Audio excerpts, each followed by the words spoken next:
Welcome back to the Diamond View podcast. I am your co-host, Joseph Sag. Always with me is Baxter Webb. Hello, Baxter. Hey, Joe. Or should I call you National Championship Joe? Is that how I have to refer to you now? Not a jinx, Joe? I'm glad you brought that up because I was going to bring this topic up. As many who know me can vouch that I am a die-hard Tennessee Volunteer fan. I have my undergraduate degree from there, and I had the privilege of making the 12-hour drive to Omaha last weekend and watched my team win the national championship. I couldn't be more thrilled. Yeah, it's awesome. And, there's some interesting numbers out there. So, like the number 2013, do you know what the significance of that is? No, what is that? 2013 was the last time any Tennessee team won a national championship. 6. Do you know what the significance of that is? I don't even want to ask. That's the number of national championships that Vanderbilt won in that period. 18. You want to guess the significance of that? But hold on. Are we talking about ping pong national championships? A championship's a banner's a banner, my friend. But 18 number of national championships that UNC's won in that era, but I want to give a real slow clap to the University of Tennessee Athletics Department. Finally back in the national championship arena. Wow, it must feel good. Especially while we were in Omaha, who did we beat? Your alma mater, UNC. This is true.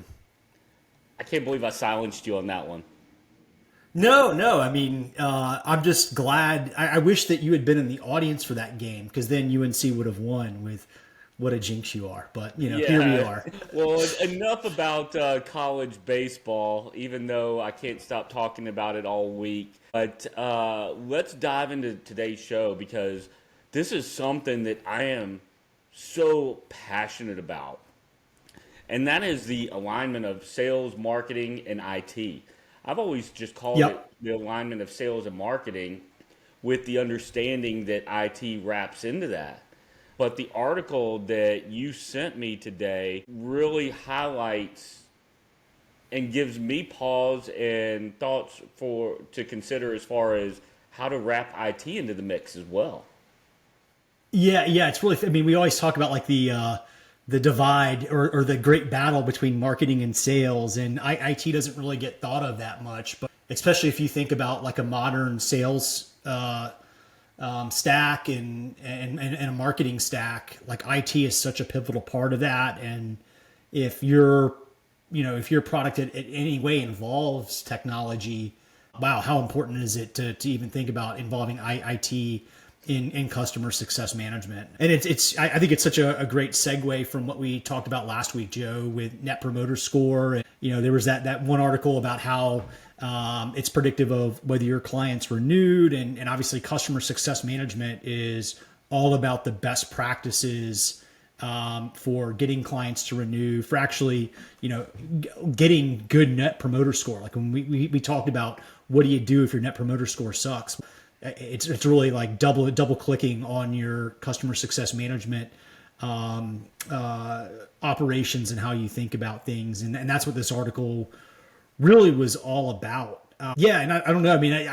It was interesting for me, kind of researching the history of customer success management. I kind of just assumed that it was a concept that had been around for a really long time, but that's not the case. It really only got developed in the late 90s. And it's a really fascinating story. Like, essentially, there's this company, Vantive, out in Portland, Oregon, who had a technology solution for help desks that could then like create tickets out to field service representatives. So kind of like an early predecessor of what we now call a customer relationship management tool, right? Kind of ironic or kind of interesting that a company focused on building customer relationship management tools would develop a really pivotal concept for doing this. And so Vantive invented this and started looking at really holistically selling. Salesforce really elevated it around 2005. I didn't know this, but Salesforce early in its iteration had an 8% churn rate per month. I They were saw losing that. 8% of their clients every month. And so they actually stole from the Vantive playbook and said, we've got to do a better job of onboarding our clients and keeping them happy and keeping them winning. And the Vantive playbook was really interested. Like when they created this, there were a couple of things that they did that were, I mean, it's crazy to think about this as being revolutionary, but it was revolutionary at the time. The first thing was that they introduced the accounts team during the sales process. So before the contract was closed, they introduced them. They also would ask the customer how they would define success for the product and what they expected for the company. And then they revisited that concept every 6 months. And so Salesforce took that concept, obviously adapted it for themselves and their own organization, built one of the largest customer success management teams in the industry still to this day.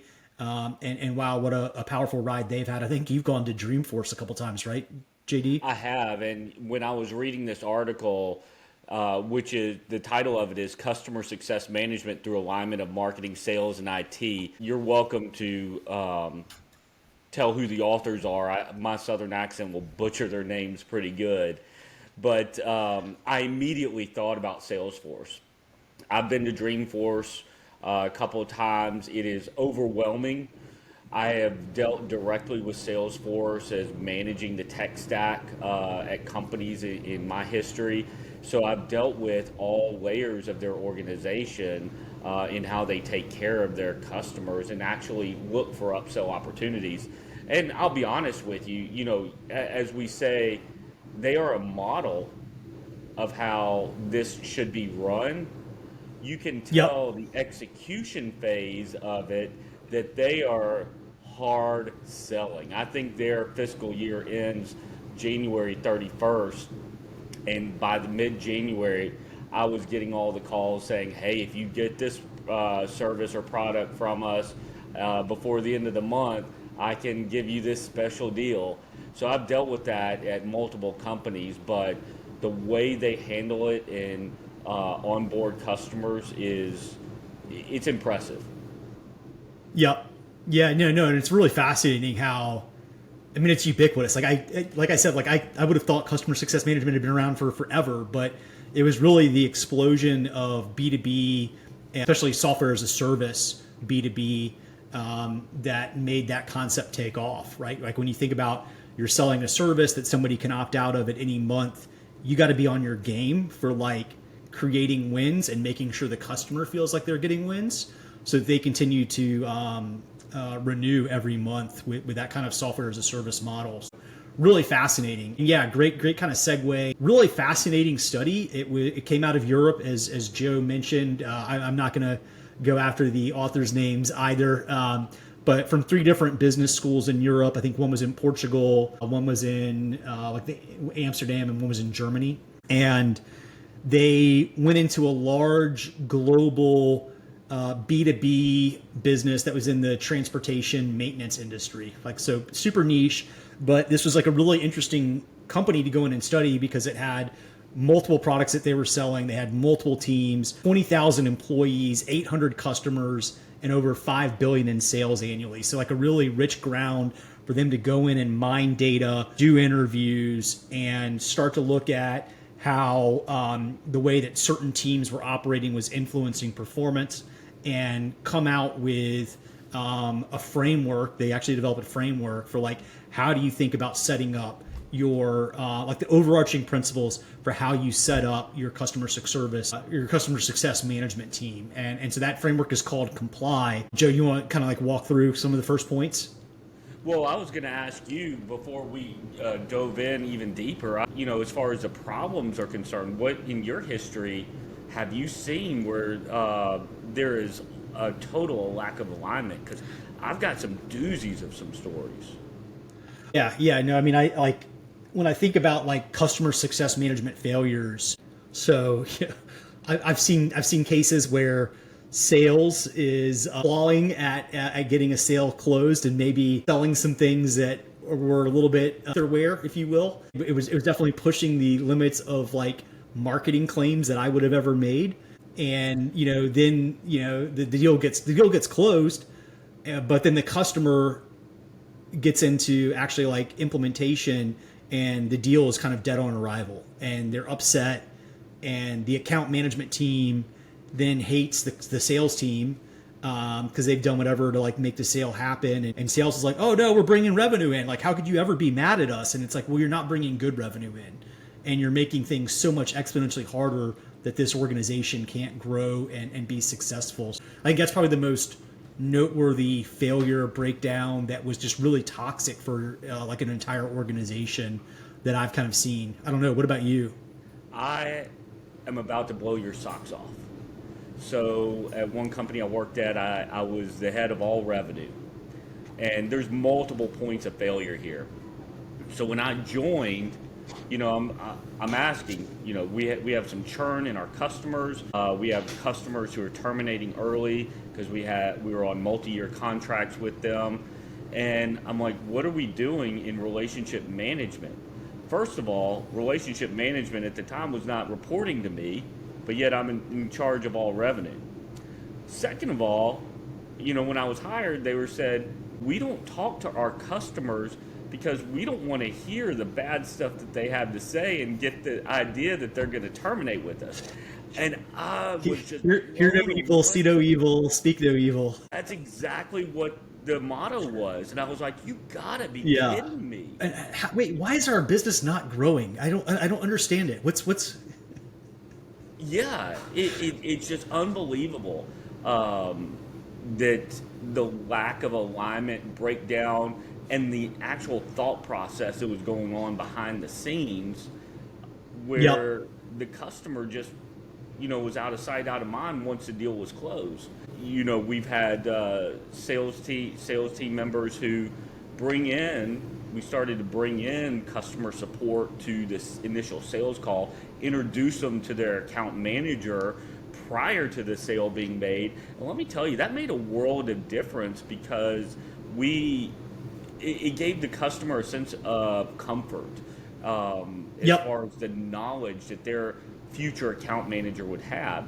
And then, I implemented something where I was actually calling the customer 60, 90 days after personally, just saying, why did you choose us? I want to hear it from in your own words. Why did you choose us?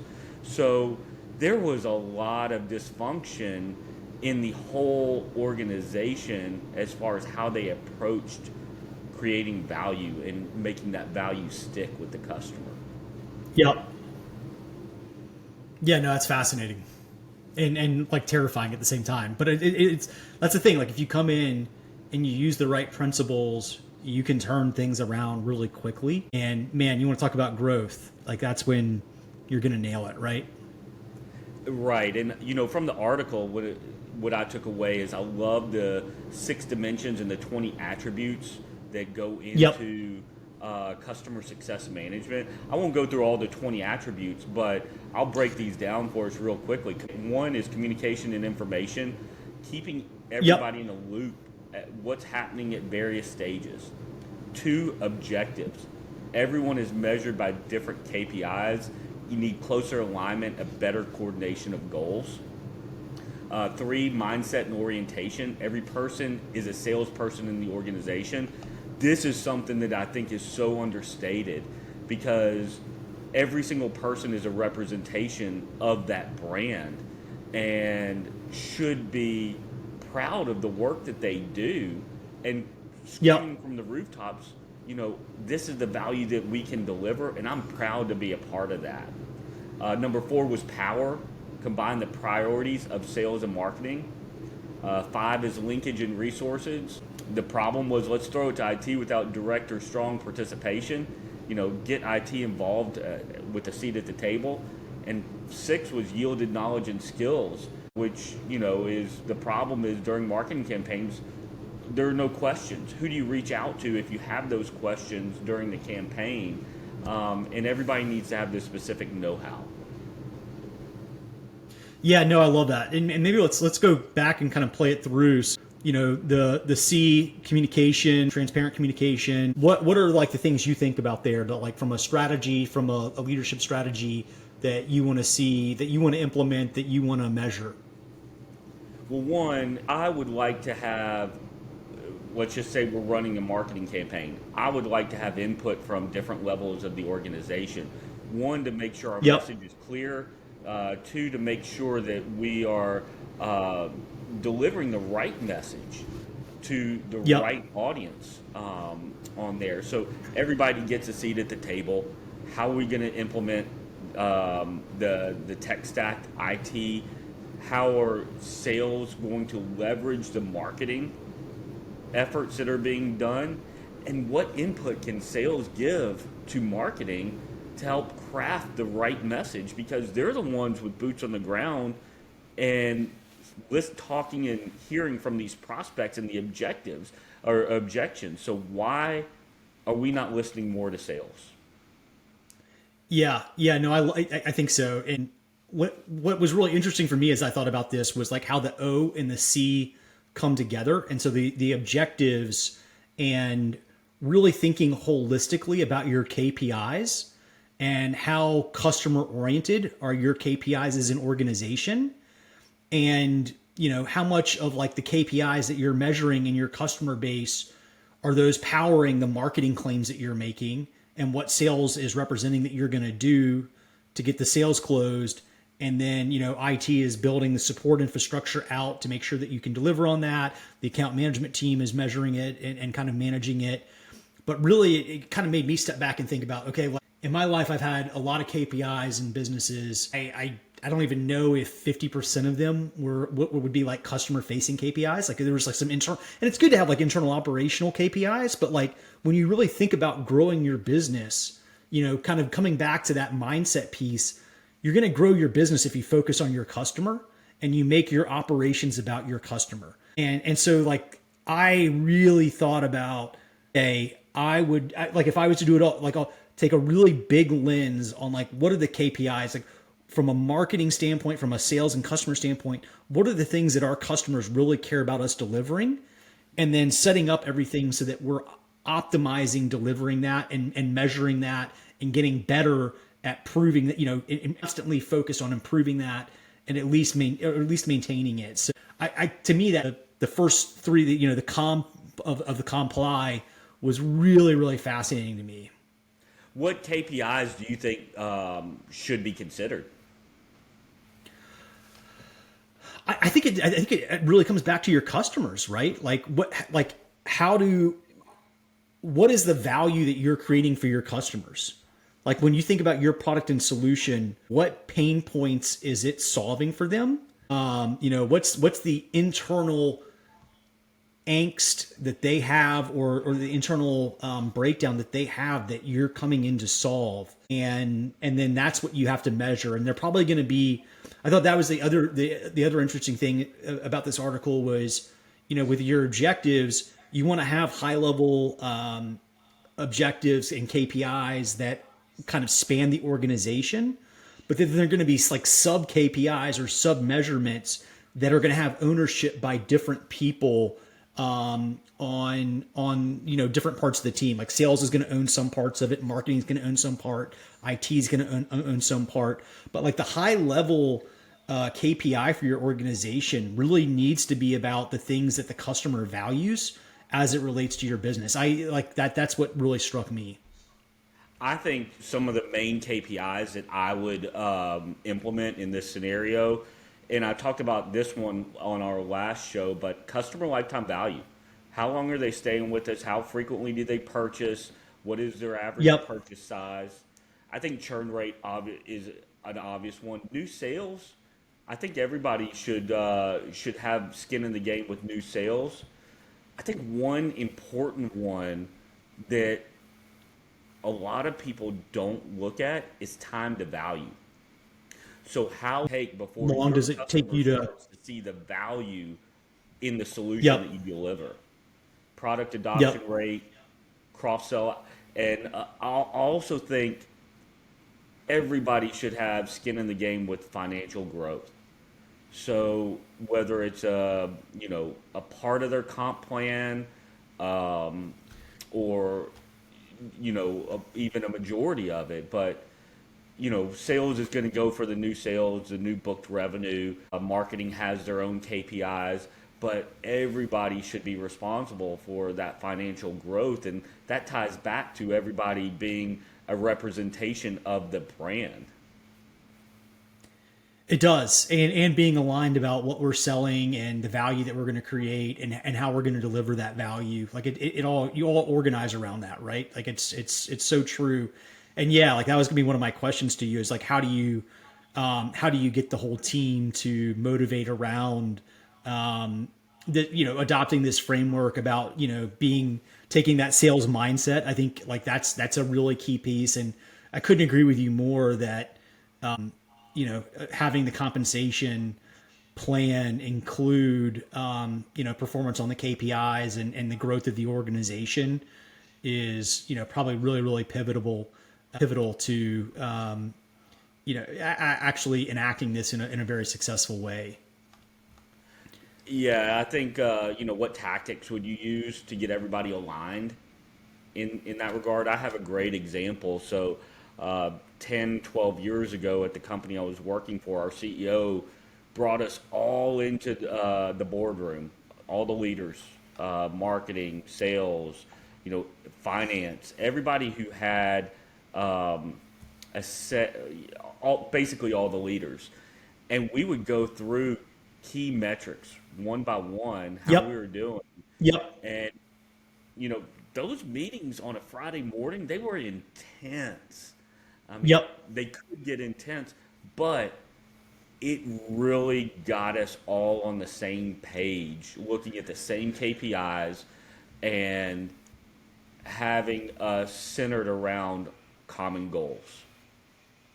Yeah. What's the max number of KPIs you think an organization should focus on? Well, are you talking about at the high level organization level? Yeah, I think so. I mean, like, I think that you have like overall organizational level, and then you have, like sub KPIs. Like you were talking about churn and some, like some very familiar concepts in CSM, which I would say are like secondary indicators. Like those things go wrong when you're high level KPI about focusing on customer values off. Like, so but if you were thinking about like your high level KPIs as an organization, what's the max that you would contemplate following? Well, the best example that I have in my career is where we had a balanced scorecard. So that incorporated, one block was for new sales, units, Yep. dollars. Um, Another one was for retention, churn rate, uh, attrition. Another one was for customer success, and another one was for financial projections. So the Yep. timing was off because you can get KPIs on in real time. Financial growth, financial projections may be, a month lag, but when you start to look at that in a four block manner with the KPIs under each or sub KPIs under each one of those, it starts to paint a real clear picture as far as your performance. Yep.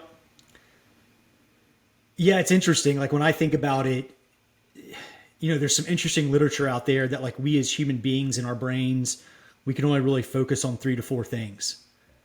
And so I would say anything more than that, you're probably not getting the mental bandwidth of your team to be able to really stay focused on it and then also make meaningful changes to it. Do you think, when thinking about human capital and hiring, do you think that's the mindset of the talent out there as far as looking at a holistic view, or is that just at the top level? Well, it's interesting. I mean, I think that like the power part of this framework really states that you've got to have one person that's owning this, and you want sales, marketing, IT, kind of all somewhat reporting into that person. I think that's why you've had like the concept of the chief growth officer come out, and you really need, I think, an exceptional leader in that role that's going to align everybody around that. And, some of those personalities don't necessarily always play well in the same pool together, right? Like IT doesn't think about sales, in my experience. Like just engineering, IT tends not to take that. I think even like a customer centric mindset is challenging for some engineering sometimes. And like there's, gosh, I've seen so much friction between, we talk about like sales and marketing friction. I've seen so much friction between sales and engineering historically, that I think that's an interesting piece. And that's what I love about this framework is like, you've got to bring, and like when I think about when the organizations that have had that friction, it's because engineering has been off on its own. It hasn't been brought in under the same kind of umbrella as sales and marketing, and really making everybody think about a customer mindset, a sales mindset, having everybody's KPIs be aligned, having, to your point, the compensation be aligned. It just strikes me as something that could be so powerful with this kind of new framework. When bringing on new clients in new sales, when should a salesperson step back from that process? Yeah, it's a great question. Like, when do they do a handoff? And I think the answer is it depends, because I think early on in a company's history, it probably makes sense for that salesperson to own it for a longer period of time. But as an organization grows and you start to get, people that are specialized in the sale, like you have certain people that maybe like are special at closing, you have certain people that are special at nurturing, certain people that are special at generating leads. It's I think you're gonna lose some of those like really talented people as you become more specialized, because they're just not interested in doing that. And so then the catch becomes, okay, like our organization has grown, we've gotten more sophisticated, we're getting specialized about how we do this, which is a good thing for our organization. But like, what kind of person or other resources do we need to put in place to help manage that customer journey seamlessly throughout? One of the things that I loved at a company that I was at was that we would actually have engineering come in and sit in sales calls occasionally, so that they had to hear from the customer what was good and not good about the product. I love the concept of having account management be involved during the sales process. Now, again, you got to like be able to staff your organization such, but maybe there's even an opportunity for a new role. Like I think about healthcare, where we have somebody like a patient navigator, like it really got developed around cancer, where there's somebody that like just serves as you for the customer, your navigator, to get you in front of all the various types of surgeons, medical oncologists, the testing that you need to do, the radiology that you need to do. They are your consistent face throughout that process. And like, is there a customer liaison type role that, they don't necessarily have the specialized skills in each of the specific verticals, but can that, manage that customer throughout their lifetime and tap in the right specialized kind of roles when they need help to move them to the next phase of either the sales funnel, implementation funnel, account maintenance funnel.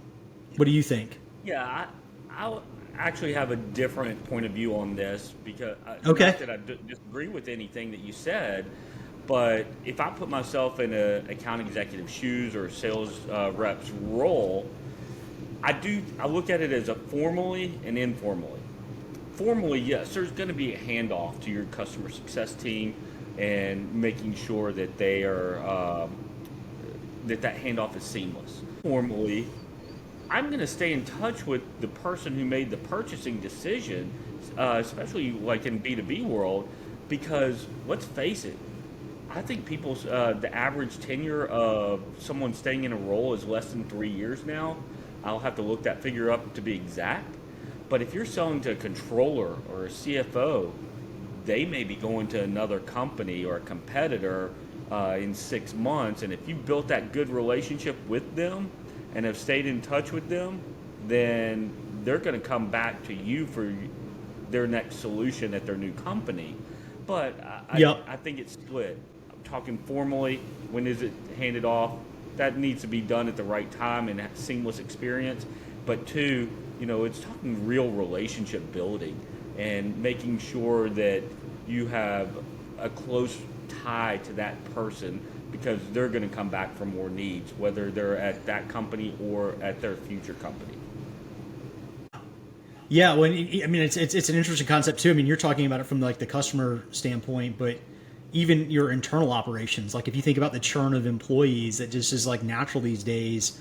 Also, like how do you think about maintaining customers when you lose an account management person or a salesperson, or that can be challenging. Like, it's like I very much believe that relationships matter, and like there's a foundation of trust and likability that powers a lot of sales in particular. Like that's an interesting challenge to think about given the churn that happens with employees now. I mean, it's just it's a fact of life. Like I think there are some things you can do to like reduce that churn, but like it's an overarching trend. I think it's only getting more dramatic with kind of some of the younger workforce that's coming in. And but how do you transition the loyalty of during the initial sales process from the people to the company so that you maintain that? Like that's another interesting thing to think about. Yeah. I think we. All right, so another question.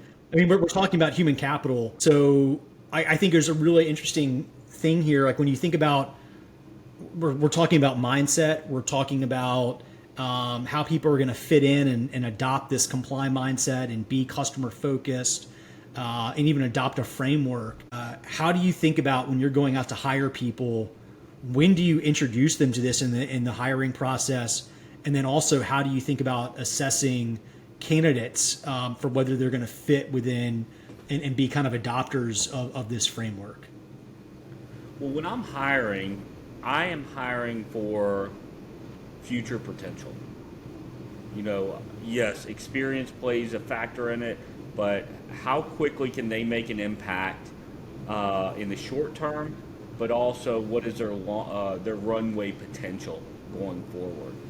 But I'm also asking questions. I want to get in their minds. Do they have that growth mindset? If you're hiring for an analyst position or an engineer position, do they have that mindset that I want to help grow this business? And of course, that's my mindset because I've been in sales and marketing all my career. But that is a very specific skill set or mindset that people have if they're here to be a team player and help everyone else be successful. Yeah, no, it's interesting. Like when I think about sales and what it takes to be successful at sales, and if we're talking about wanting engineering to be in sales, and we're talking about marketing wanting to be in sales, I think curiosity is incredibly important. Like the ability to ask questions, not make assumptions, really delve in and understand. And it's actually like a really important thing from like a product design standpoint. Like the best product designers are incredibly curious as well. So I think there's something about curiosity and like looking for that in candidates. I think there's something about perseverance and grit and thinking about how you scan for that. That's interesting because you've got to have that to like, do well in sales. And, there's probably something too about like, to hit KPIs, you've got to have perseverance, like, especially like KPIs that are, goals that are well set. They're going to be stretch and you've got to like be able to persevere and you're not going to hit them all the time, but you've got to keep kind of working towards it. That's an interesting kind of piece for me to think about. And then I don't know, like I kind of like am conflicted about it if I'm being honest. Like, with a salesperson, I want to introduce them to our way of selling, and I want to introduce them to our sales compensation plan and how we think about that. Pretty early on in the hiring process to make sure that fits with how they want to operate, so they can kind of self-screen out. And again, if we're if we're talking about thinking about this comply process as being very customer centric, sales centric, having people come in, do I introduce them like, hey, this is how we think about customer success management when we're hiring them, and make sure that they're bought into like getting on board and fitting within this and playing well with others in the sandbox. It's tempting. Like I don't know if that's like too much to throw at somebody in the hiring process, but man, making sure that they're the right fit to come in and do like this article struck me as something that was really, really meaningful to implement. And I would want to make sure the talent that I'm bringing into the organization believes that too, and is going to get on board for executing it. So I probably like would lean towards actually, bringing this into the interview process. Yeah, and that just goes back to future potential, in my opinion. You know what? Yeah, it is. It is. Yeah. Yeah. Yeah. So there's a lot to think about when hiring someone. If you're talking about customer 100%. success. Yeah, I mean that's a whole like series of episodes. That's not just a throw that we're talking about the comply framework. But yeah, no, it's very interesting. Well, I think we've hit on all the key points. So I'm going to ask you, Baxter, what's your home run? What's your big takeaway? Your big home run for today? Yeah, my big home run is thinking about the KPIs that are tied to whether your customers are going to love your business. Then having that get your organization get organized around that, and optimizing your customer success management flow to make sure you're hitting those. And that includes the technology that gets brought to bear, how you think about people, compensation, all of that. But really starting at first with KPIs that are customer centric. Yeah, it just was a really powerful thing to me. You? I love that. My home run goes back to the mindset where Yeah. it is you want every person in the organization to be a representation of your brand and be a salesperson for your company. And you can tell a lot of this is not quantifiable as far as what you're trying. It is and it isn't. So you can have your KPIs, churn rates, time to value, customer lifetime value, all of that. Those are quantifiable. But when you get everybody on board and going in the same direction, it is a feeling that you have that you have something special within your company. I've been a part of great teams where you have that feeling. I've been a part of some bad teams where you're like, no, this isn't working. Because it is that feeling, and if you have that feeling deep in your bones that everybody is on the same page, your KPIs are going to hit. Yep. Yeah, no, I mean, we're kind of saying the same thing. It's like, it's alignment, right? Like you have to have alignment, and it's got to be across the organization. I think the IT alignment was like the really unique call out about this. And you're absolutely right. Like when you have that alignment and a common goal, which we'll call the KPIs a common goal. Yeah, but it's we should acknowledge it's also easy for us to sit here and say you got to have alignment. Actually making the alignment happen is, there's some change management involved. You got to be thoughtful about your culture, your compensation, how you hire, and just what you do on a day-to-day basis. To your point, like that meeting on Friday, man, what a powerful signal that was to your organization about the KPIs mattering. Right. And so you're reinforcing it constantly and focused on it. And it comes back to leadership. It does. It's all about leadership. So Baxter, this has been a great show. I love this conversation, and I'm sure we're going to be talking about this topic a lot more in the future. But thank you for your insights. Thank you for bringing this article to my attention. Very, very good, well written on here. Yep, it was great. Look forward to it, man. All right, so for anybody listening, if you have a topic you'd like us to address, please reach out by email at jsag@metanos.com, and we will talk to you next time.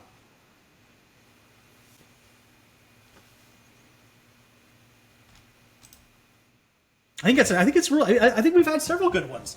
Like I think we're coming out strong.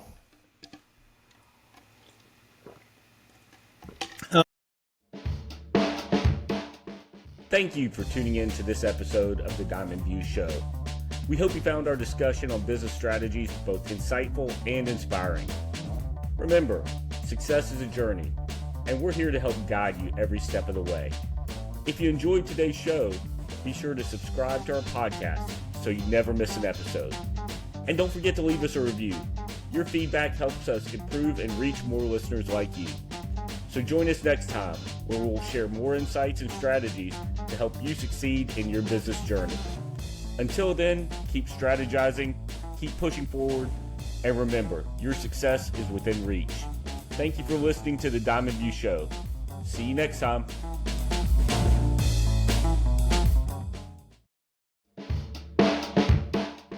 Thank you for tuning in to this episode of the Diamond View Show. We hope you found our discussion on business strategies both insightful and inspiring. Remember, success is a journey, and we're here to help guide you every step of the way. If you enjoyed today's show, be sure to subscribe to our podcast so you never miss an episode. And don't forget to leave us a review. Your feedback helps us improve and reach more listeners like you. So join us next time where we'll share more insights and strategies to help you succeed in your business journey. Until then, keep strategizing, keep pushing forward, and remember, your success is within reach. Thank you for listening to the Diamond View Show. See you next time.